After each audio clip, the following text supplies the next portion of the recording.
Ciao guys, this is your favorite realtor Ana here in San Diego, California. It is such a beautiful day and it is the perfect time to give you some tips on how to get your home sold fast. So tip number one is deferred maintenance. You know that there are things that your home needs and that other people will likely notice it. So why let buyers wonder on how much that could be to get repaired? Just get it taken care of before you put the home for sale. A good example is getting your gutters cleaned up, repainting your home, making sure that if there are any roof tiles missing, you get that taken care of.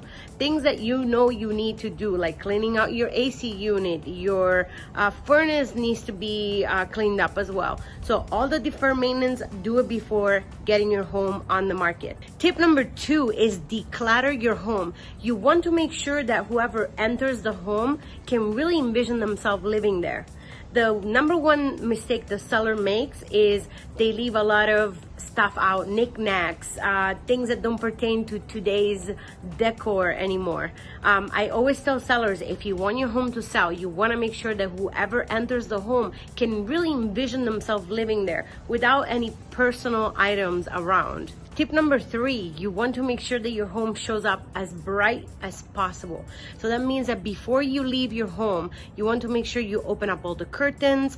You may want to make sure that the house is presenting itself in a very nice and bright way. It's not dark. It doesn't feel tight and small and weird. Tip number four, you should have a list ready to go explaining all the updates and the dates when you had the home redone. For example, I just got my kitchen redone last year and I spent $50,000 by upgrading it in beautiful marble countertops, new cabinets and all that stuff. You want to make sure to be specific as possible to showcase the value of the work that you have been putting in. Tip number five, depersonalize the home.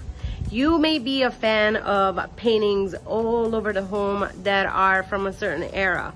I may not like those kind of paintings. I may like some modern art.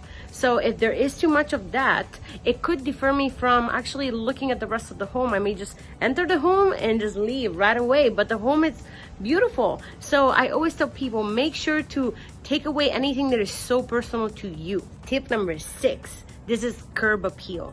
Your home should have a beautiful appeal already from the outside. That means that if I see your home and I'm driving by, it forces me to stop because now I'm interested to see what it looks like on the inside. And the final tip is interview real estate agents before you hire one. The reason why that is, not all agents operate the same way. I have my own marketing plan and I take a lot of pride about showcasing the home that I'm selling in the best light possible. That means I am willing to take a risk up front by spending the money between $500 to $1,500 to $2,000 and hire the right photographer, the right videographer, put your home on display in all the correct platforms. I am also a premier Zillow agent. That means that I'm paying a lot of money to advertise your home and push it in front of people. Doing the coming soon pre-marketing is so essential to get your home more visible. Also, I like to target the neighbors, all the neighborhoods in the surrounding area of the home to make sure that everybody knows that your home is on the market.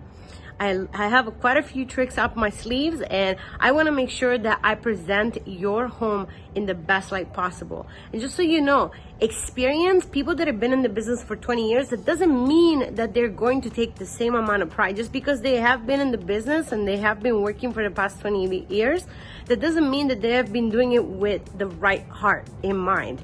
Now, I'm not trying to shade anybody, but sometimes you do see commissions being cut to pretty much like nothing cents. And the reason why that is because they take photos with their cell phones. They're not actually taking the time to help you stage the home and present it in the best light possible. I don't like to cut any corners and I want to make sure that I do right by you, because if I can't, I don't even want to take this job. All right, guys, I hope that this was a helpful video and these tips can come in handy. May you decide to list your home for sale in the future. Thank you so much for watching. Have a great day.